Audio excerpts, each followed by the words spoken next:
Okay, sa bandang power room, doon ko nakita yung dead body ni 3 and si 6 lang yun nandoon. Siguro madman si 6. Kasi kung papatay niya si number 3 doon sa power room, mabibent siya, di ba? So, hindi siya nagbent, lumabas lang siya. Ayun lang.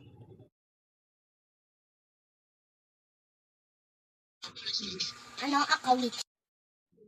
Nakita ko yung body din ni 11 doon sa lookout. Ang nakasalubong ko lang na pababae si number 4. Ay, sorry, di ako nakapag-vent. Bot yun na ako. Soldier ako eh, kapi ako. Sorry. Sorry naman sa mga killer.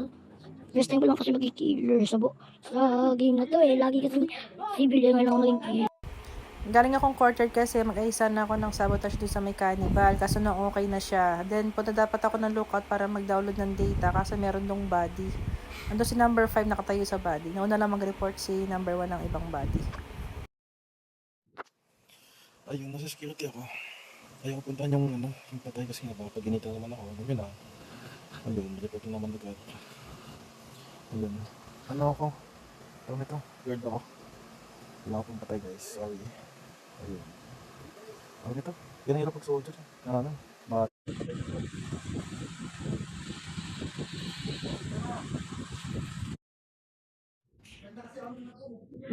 Four.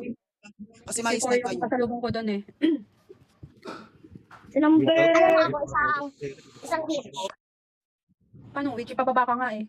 Sino pumatay Si dito kay number- 11? Si number 10, killer nata, hindi nakapagsalita kaya killer. Kaya tahimik si number 10. Killer siya eh, nananay. Hindi na lang ko killer, kaya siya killer.